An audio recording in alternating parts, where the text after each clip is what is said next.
Good afternoon, everyone. Thank you all for joining us for this month's MSP-Ignite Resource Network webinar. As always, we're excited to be bringing the Resource Network webinar series to our members and invited guests. All of the presenters speaking in the series throughout the year have made a commitment to provide our membership with actionable insight into areas that can help them grow or otherwise impact their bottom line in a positive way. Before I introduce our speaker and our sponsor, let's go over some of the logistics and frequently asked questions, if you will. Yes, we are indeed recording this session. We'll send you all an email after the webinar with a copy of the slides and a link to the MSP-Ignite YouTube channel, where you'll be able to watch the presentation again. You'll all remain muted during the presentation, but please use the Q&A button along the way to ask questions. We will have some time at the end for Q&A, so please go ahead and use it throughout, and we'll make sure that we get to everyone that we can. Our keynote today is Allen Edwards, president of Eureka Process. Allen began his IT career in 1994 and climbed the ladder through positions such as network technologist and then division manager in just 6 years. He founded his first IT company in 2002 and led the enterprise through a transition from break-fix to MSP and from a custom ticketing system to professional PSAs.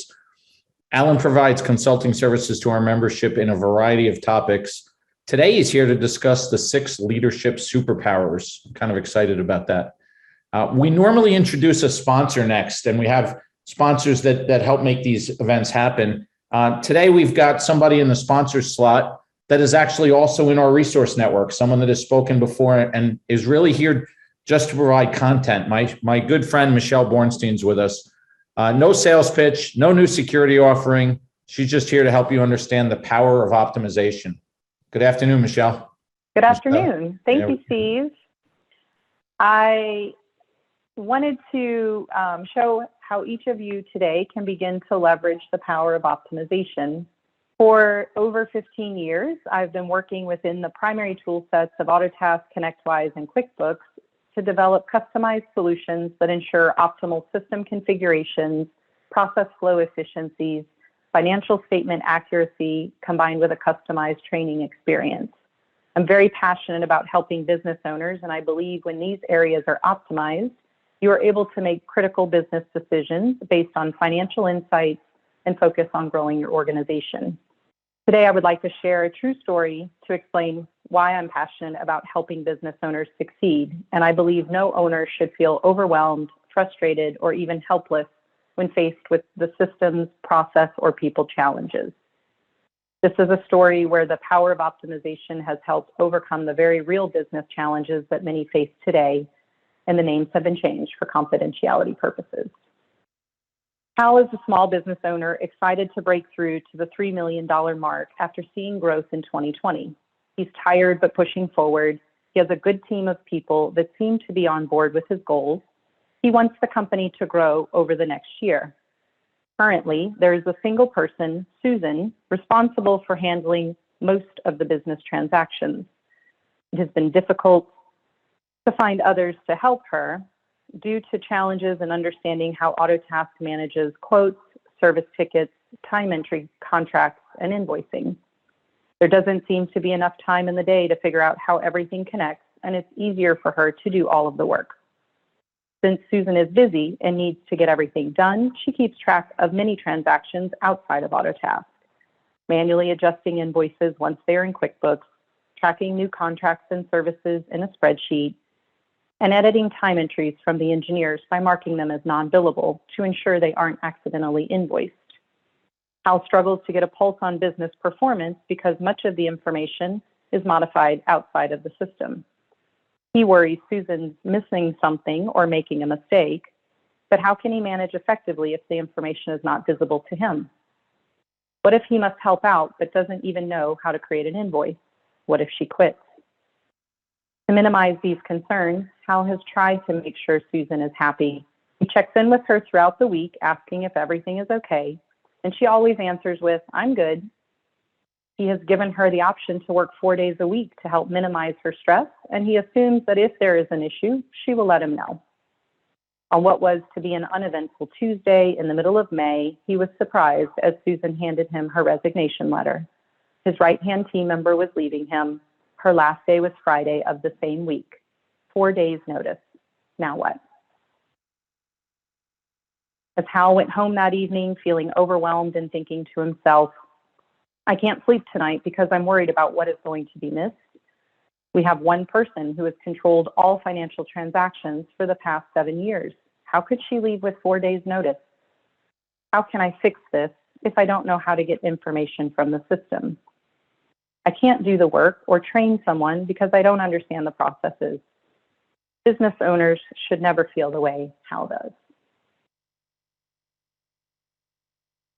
But what if Hal had the power of optimization, which is configuring the systems to meet his unique business needs, empowering his team to be experts, streamlining processes so that multiple team members can perform the work accurately?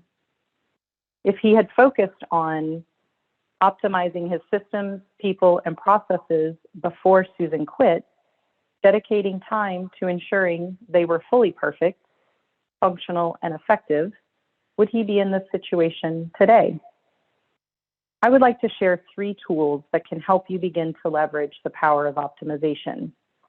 With these tools, you can focus on growth, build a positive culture, and provide value to your clients. The easiest place to start optimizing is systems. This should not be limited to just configuration, but rather using the system to tell the right story. Whether using Autotask or ConnectWise, utilizing real-time reporting and dashboards to gain insights, it will put you ahead of the game. Often we think of using dashboards to help ensure service delivery, but I recommend that dashboards and reports should also include focus areas such as resource performance for real-time coaching, sales and product management to ensure billing accuracy, invoice and billing to streamline processes, client performance for quarterly and annual check-ins, as well as financial management for real-time insights. Once Hal implemented the client performance dashboard shown here, he was able to remove the worry of missing something, like winning a quote, renewing a contract, or invoicing for services. As you begin to utilize dashboards, they should reflect trends and past performance, pending or future transactions, as well as any exceptions that will cause problems, such as expiring contracts, time entries missing contracts, or approved transactions not yet invoiced. Once Hal had insight into what has happened, what is going to happen, and transactions that might be problematic, he began the process of optimization. The second focus area is process. We are always told to follow best practice processes and procedures, but what does that really mean? If each organization is unique, the best practice recommended might not be right. Hal began his process optimization by looking for the biggest financial impactors in his organization. He focused on understanding the reason for the process, evaluating the time it takes to follow it, and then he asked himself, is this a process I could or would want to do myself? In this assessment, he discovered that the current invoicing process was broken and immediately switched to invoicing from Autotask, thereby eliminating the manual updates being made in QuickBooks to the invoices before sending to clients. The key to optimizing processes lies in the ability to change them. Don't be afraid to develop the best practice process that works for you. And finally, the key to optimizing your business comes down to your people. At the end of the day, no matter how great your system is, how detailed your documentation is, it all rests with your team. I believe coaching is critical to optimization. And when you coach, you gain the ability to connect with your team members outside of formal meetings, practice listening versus telling, which is also known as advice giving, and provide you with the opportunity to help your team grow personally. This will directly impact their professional growth and allow you to become a dream manager. When you coach your team, you increase your chances for success. As you reflect on this session today, I leave you with this quick self-assessment. Ask yourself, Do I make decisions based on real-time financial information from my system and know what to do with it once I have it? Do I have confidence that I have a team of experts working towards the organization's goals? Do I leverage my systems, process, and people fully? And do I bring value to my clients through my internal optimizations? If you answer no to any of these questions, consider which area you could begin to optimize first. For the past 19 years, my goal has been to help clients have a fully perfect, functional, and effective set of systems, processes, and people who work together to help the business succeed. I appreciate everyone spending this time today learning about the power of optimization. And I look forward to hearing how you are able to use these tools to drive your business success. Share your story with me on LinkedIn. I'd love to hear it. Wow, thank you so much, Michelle. I think you described a lot of what our customer journeys go through, and you did it so elegantly. It's going to be referenced in my 6 Leadership Superpowers presentation now. Thank you. Very good. So today, I wanted to give you a presentation I have not given very often. This is only my 2nd attempt to do this to the public. It's become a large focus for us as we've seen the value that's provided to our clients.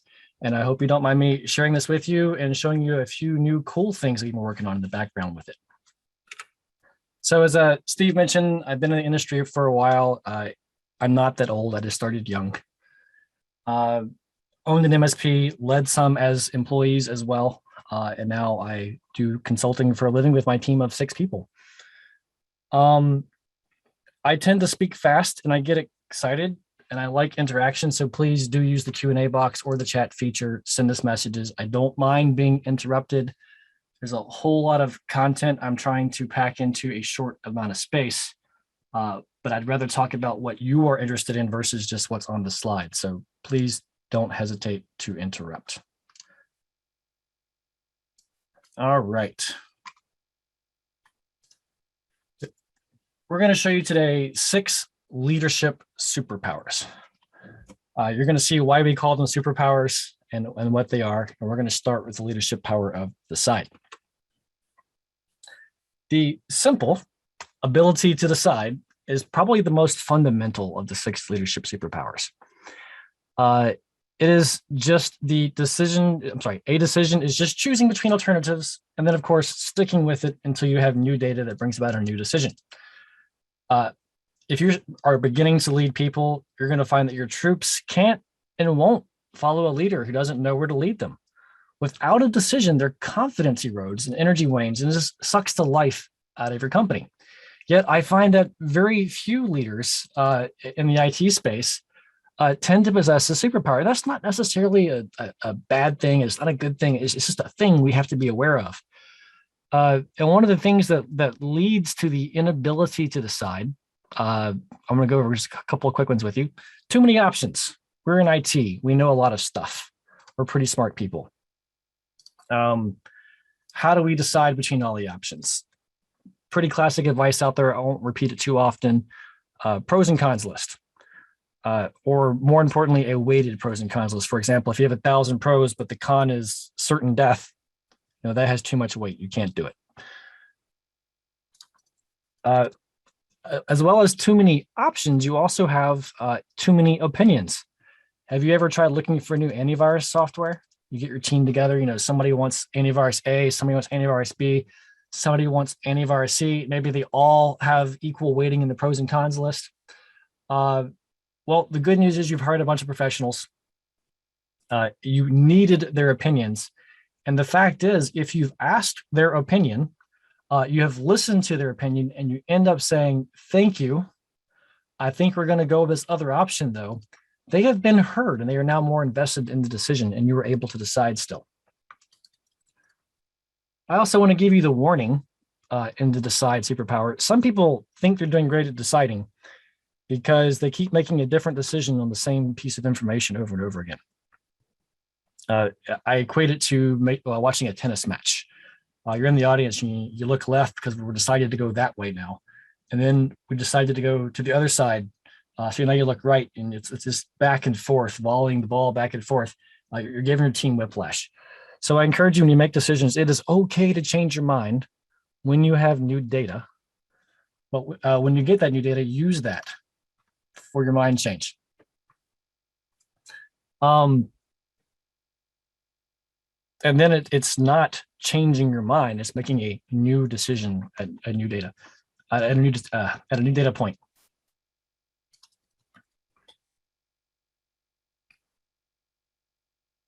Another reason we have difficulty deciding is good old FOMO. I'm afraid of what I might miss out on. I don't want to commit. Because of limited time, I don't want to go into the details, but not making a decision is always the wrong decision. You have to decide, you have to lead. This builds the energy in your company to get things done. If you constantly are like, I don't know, let's not decide, I don't know, then it doesn't look good and you're not showing your leadership abilities. Of course, my favorite one to discuss, is it's much easier, is the fear of making a mistake. What if I'm wrong? What if I look foolish? What if I don't maximize profits because of this decision? Yes, that's fear. Just like fear of missing out, fear of making mistakes. Those are emotional decisions. We need to make fact-based decisions. It's okay to make a wrong decision, because when you determine that decision was wrong, that's a new data point. That's a new fact. You can now make a new decision. But when you simply don't decide out of fear, again, you're losing your leadership credibility, which is why leadership is so important and decision-making is so important. Now, don't get me wrong. Sometimes the right decision is to do nothing. But that's an active decision you have to make. I have weighed all of the facts and the data, and we have decided not to do anything different at this time. That is a decision, which is different than failing to make the decision at all. And for those music buffs out here, I was doing some searches and I just suddenly realized I have a made-up illness called Lyrical Blindness. Oh, that's what they're saying in Tom Sawyer by Rush.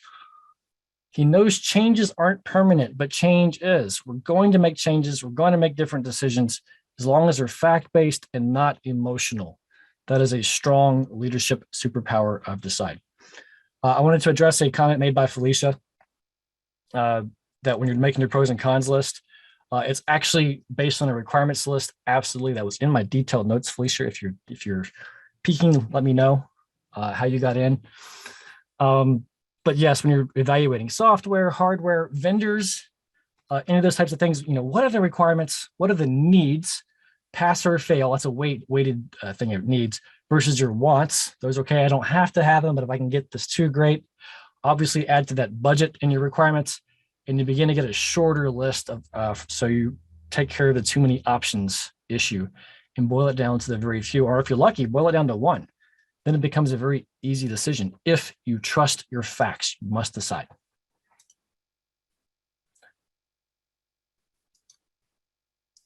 All right. Let's move on to superpower number 2, to delegate. Now, this is one of the few words and superpowers that has a word that I'm just going to use the dictionary definition. To delegate is to give control, responsibility, authority to someone, or to trust someone with a job, duty, etc. Reworded, I could say, taking things off of your plate and putting it on to somebody else's plate. When you're a small company, you can probably outsource this. Maybe you hire somebody part-time to delegate to. As your company grows, you might have more resources, internal hires to delegate to, or a combination. But no matter who or how you delegate, you have to know the difference between bad delegation and good delegation. Bad delegation, we call delegation by abdication. It's simply, I don't want to fool with this, you do it. Not very effective. So what happens is, okay, I don't want to deal with receivables, you go deal with receivables.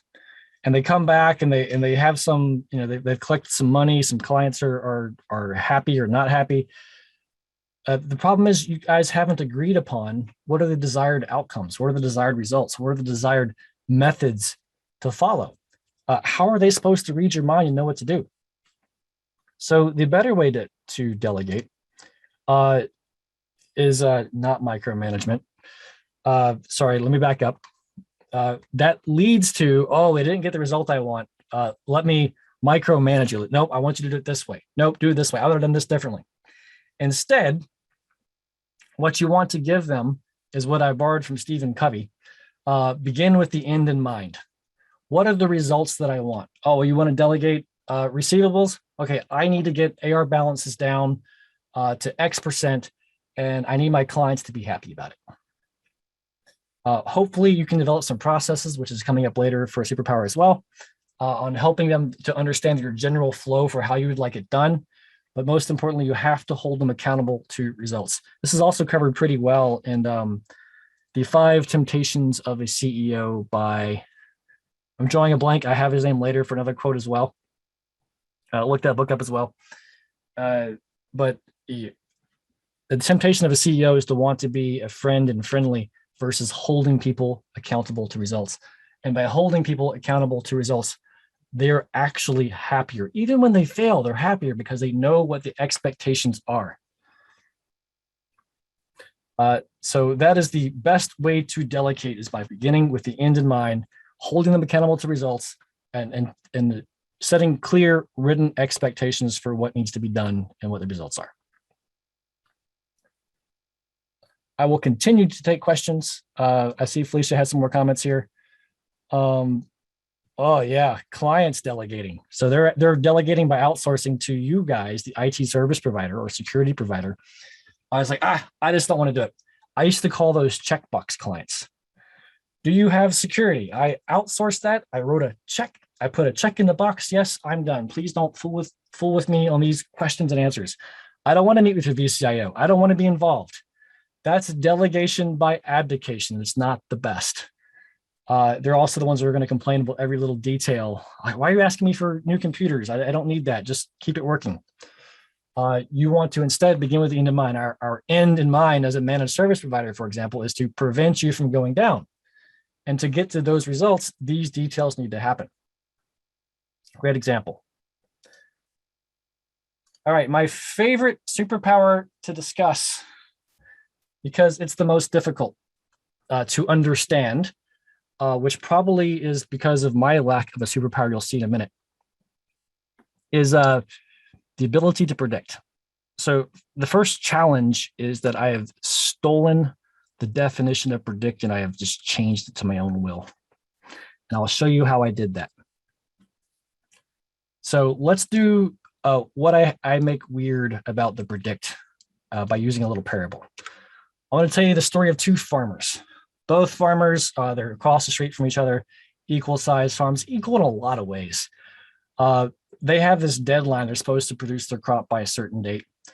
And they're getting close. Things are going well, but the crops are looking a little dry. And they go, man, I need one more rain before that date to make this work out. I know weather doesn't work quite that way, but this is what our story exemplifies. And so they get down to the last day, like, if I don't get this rain, harvest isn't going to happen. Both farmers in the same predicament. Farmer A decides that, okay, weather forecast, they look at the forecast. Oh, 50% chance of rain. And don't you know it? Weather forecasters are right just often enough to be believed and wrong just often enough to be ignored. Figure that out. So she sees the forecast. She's just like, oh my goodness, I sure hope there's rain. She prays for rain. She hopes for rain, puts lots of positive vibes out in the air. And it may or may not rain. She's stressed. She doesn't know what's going to happen. Farmer B, on the other hand, watered her garden. She ensured her success. And that's where I've kind of changed the definition of predict for my superpower, which is the only way to predict the future is to make it. And I believe I saw Abe Lincoln quoted on that.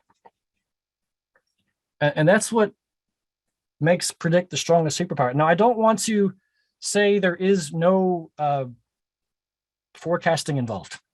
So when you're doing your, let's say you're looking at predicting your revenue for next year, I expect you to do a certain amount of forecasting. Hey, we've been here, we've done this, we expect this much growth.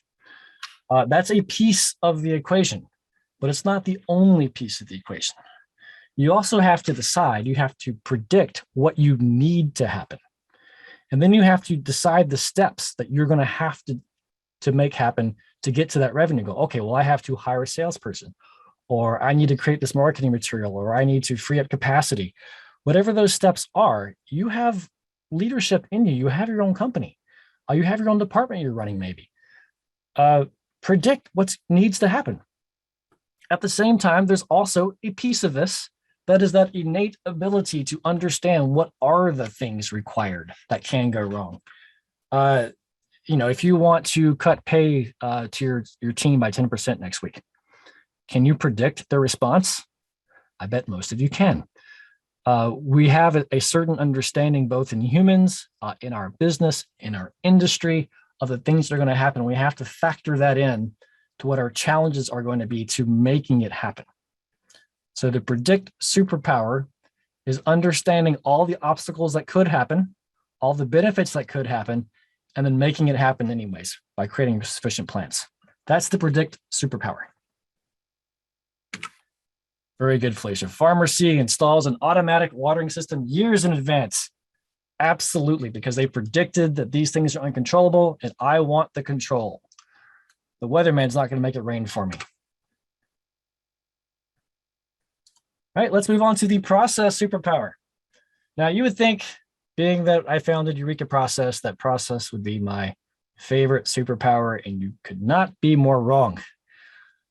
Now, I do happen to think it's a very important superpower.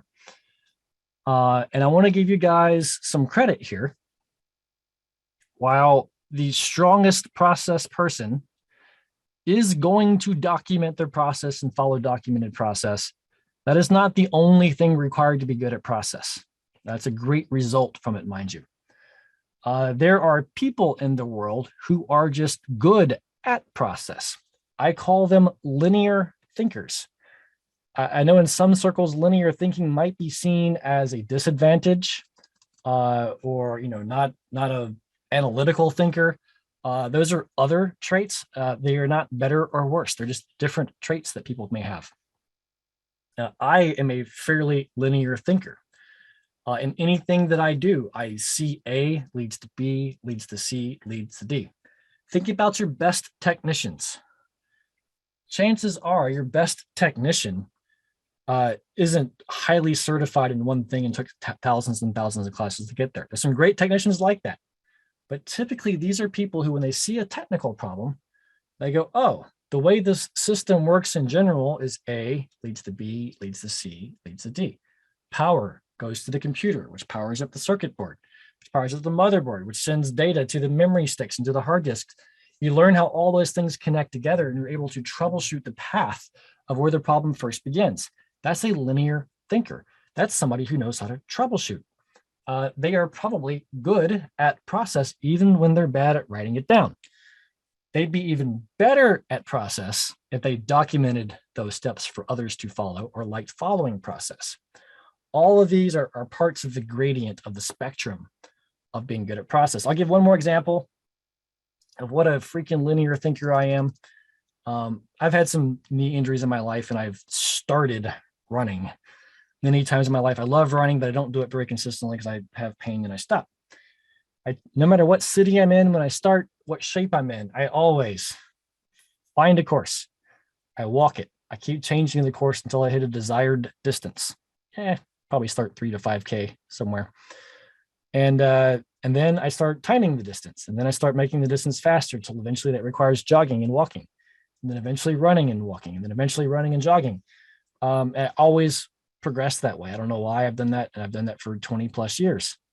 And I've been in different cities every time. I'm just a linear thinker. It lends to my process superpower. Not everybody has it, and that's okay too. But I wanted you to understand what that was to us. I should also add, there's been a great debate in personality profiles, and I find it relevant to the examples I just gave in the process superpower, that your superpowers, you don't have to be born with them. I mean, you don't have to hit radiation either to get superpowers like this. You can learn behavior, and that learned behavior can become a habit, and that habit can be indistinguishable from being born with it, except for you've had the character to go out and earn it. So don't think this can't be learned and that you can't change your superpowers either. Process is a keen example of how you can learn it. The other reason process isn't my favorite superpower is because you can go to like the Eureka community where we have process templates and videos, the tech tribe. I'm sure MSP-Ignite has shared processes and templates for things as well, and many others. There are lots of processes you can R&D. That's rip off and duplicate, not research and develop. Why reinvent the wheel? So processes can also be more easily copied. Therefore, it's an easier superpower to kind of work around if you need to, as long as you understand when you have the weakness in it.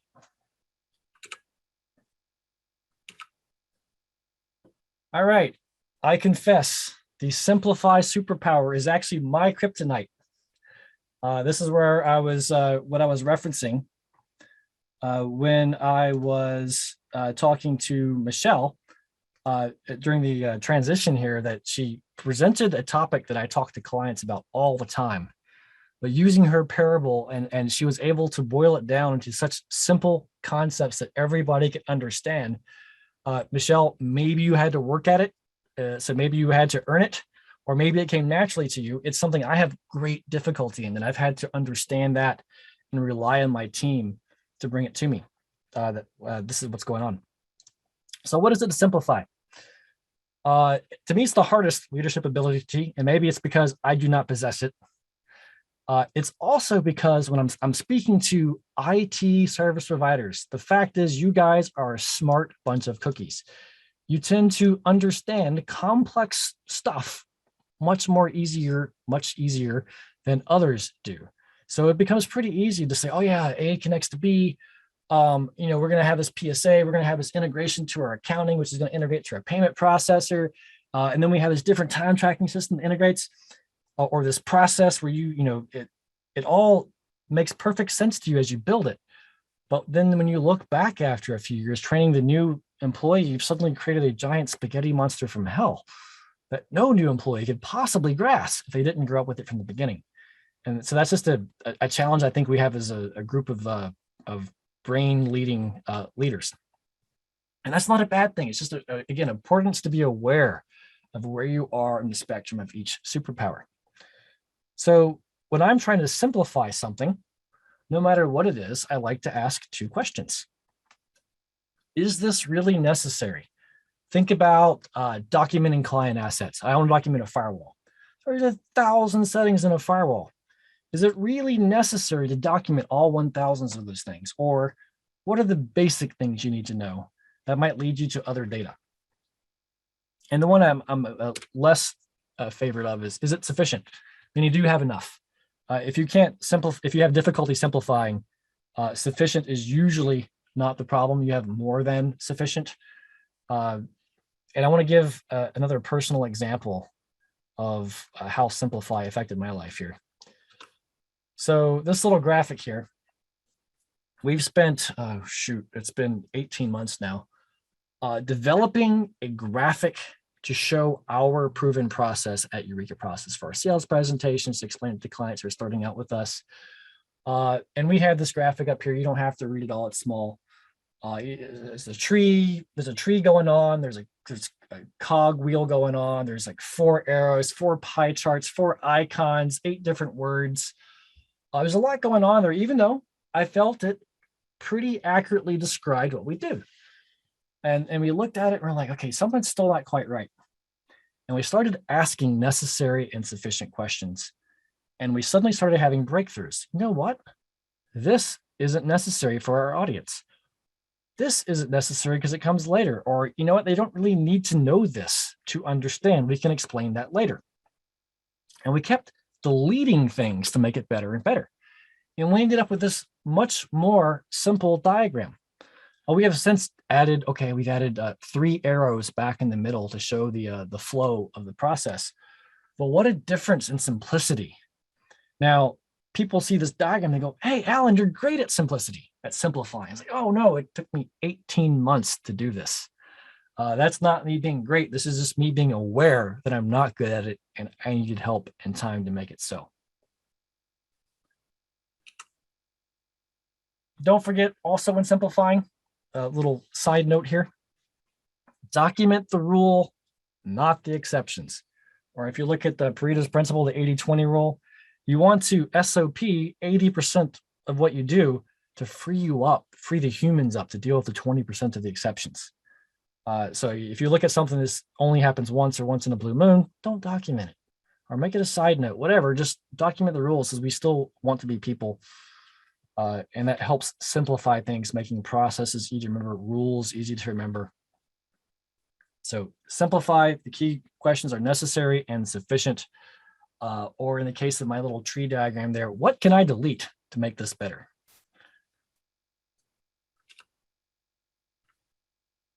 All right, shall we tackle the final leadership superpower of structure?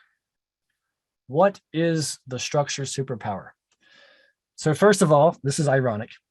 I spent quite a while debating with my team if structure is really just not a type of simplification. Because wouldn't it be cool to delete to make it better? You know, is this really necessary? Or the 5 by themselves sufficient? Lo and behold, we did decide structure gets its own ribbon, its own superpower. But I knew that simplify was not my superpower. So I brought it to the team who could help me do this, and we decided to keep it. So here it is. Felt ironic, but we did it anyways. So a few examples for you to give you ideas of what structure is, because structure can mean a lot of things. I'm currently writing a book, shamelessly named the Eureka Process. Sent it to an editor about a year ago, and their answer was, hey, Alan, great content, but there's no structure. It's like, what does that mean? And I spent a lot of time trying to figure out what that meant. And the lesson that I learned, and I'm going to go through the 3 examples on the screen as well, is that the purpose of structure is it helps you eliminate information that is not relevant to you at the time. This is probably the first time I've said these words so succinctly, so I'm going to try to say it one more time. The purpose of structure is to eliminate information that is not relevant to you at this time. Let's look at the example of the table of contents. You might think they'll like cats, or our marketing person, Veronica, likes cats. And maybe that's true. But let's say that, okay, I got this book about cats, but right now I want to know about cats being fluffy. I can now ignore page 1, 2, and 3, and I can ignore the pages after page 8 because I'm looking specifically for cats that are fluffy. Well, I specifically want to know about long fluffy. So again, I can go straight to page 6. I can ignore the other information. A table of contents is a type of structuring that would structure my book if I could make that structure make sense and make it as simple as possible. Let's take a look at the top right here at the agenda. A structured meeting. By having our meetings broken up into this time constraint, positive start incoming updates. By the way, this is our power hour meeting structure. At each segment of the clock, we are removing other bits of data so we can focus on the one thing at hand. We start every meeting with a positive start. Hey, everybody give me something positive that's happened to you in the last week. We're changing the energy. We have a purpose, but we have a focus where we can stop worrying about the other problems right now and focus just on that positivity segment. And as we proceed, we can always shift focus and ignore the other pieces of data that aren't relevant at this time. So that's how an agenda can help you give a type of structure. We'll look at an organizational chart. I'm just trying to figure out who James Watt's boss is, and it's Max Planck, but I didn't have to read the entire organizational chart to figure that out. I can focus on the data that I need at a time. Now, if you're not parsing for data, you can certainly digest this one piece at a time. Okay, let's look at Johann Kepler's department. We can see that before having to look at Nikola Tesla's area of expertise or management. So those are examples of how structure can bring things and make them easier to understand it. So structure is a type of simplification, but I believe it rises to the level of its own superpower. Probably even a common one that I get asked about is, hey, what should my structure be in my IT documentation? Great question. Why do we care? Because you want it easier to find. Making it easier to find means, okay, I'm looking for technical SOPs. Okay, I can find that folder structure, for example. Or maybe I'm following a link from a ticket that links me straight to my knowledge base. That structure is what makes a difference. So that was the overall journey of the 6 leadership superpowers. There they are, all 6, the 2 Ds, 2 Ps, 2 Ss: decide, delegate, predict, process, simplify, and structure. We will be taking questions in a few minutes, but I have a few things for you to understand. Everybody has some piece of every one of these superpowers. For some, it's minimal. For some, it's a lot. Some might have a lot of superpowers. There are rare individuals out there. Some might have very few. This doesn't mean you're a bad leader. Doesn't mean it doesn't belong. You just need to be self-aware. And Steve, I think at this point, I'm going to wait for answering questions to the second to last slide there. I'll let you know when that is. So we're all on the spectrum somewhere, and we just finished developing some cool tech to help you find your leadership superpowers. I can't wait to share with you. So also when you're looking at where you are on the spectrum, keep in mind you're hopefully surrounded by a team of people, technicians, other managers, your reports. You can build the Justice League of your own, right? Your own superhero posse of different people with different powers. Hey, I'm bad at simplify, so I go to Brooke, who's better at simplifying for me, or I go to Veronica, who's better at simplifying, or Adam is better at process than I am in my team. And we all have our own certificate that shows us how we rank in each ability. Now, I'm going to give you a link on the next slide to help you get your own certificate like this to show you where you stand. It's not a super scientific thing. It's a quiz. It asks you about 25 to 30 questions. I can usually do it in 3 to 4 minutes. It'll email you your PDF. It looks like this. So you see, simplify is my kryptonite. It's all crackled. Decide is my superpower. I'll make a decision in a hot minute. And that's it. I don't mind doing it. I don't fear being wrong. And you can see how you stack up. So that link is theeurekacommunity.com/6LSP for Leadership Superpower 6LSP. It'll give you the quiz. It'll ask for your name and email, and it'll shoot you the PDF. If you're feeling brave and you don't mind sharing, I'm going to be monitoring the hashtag 6LSP on social media. All of them that I can think of: Instagram, Twitter, LinkedIn, Facebook, just to see what else is out there. I've posted mine out there on several, so you can find those looking at that hashtag as well. Would love to have you fill that out, see where you rank, share or don't share. I understand it's a very personal decision. And we're going to take Q&A. Steve, hit me up. I've been wanting to ask this since you were on the very first superpower, and I said, well, maybe he gets to it, so let me wait. So thanks, Alan. Nice job, by the way. Thank you. And I love that you're offering to run a self-test, so for people that aren't self-aware enough to know which ones they're strong at, right? Which is the whole purpose.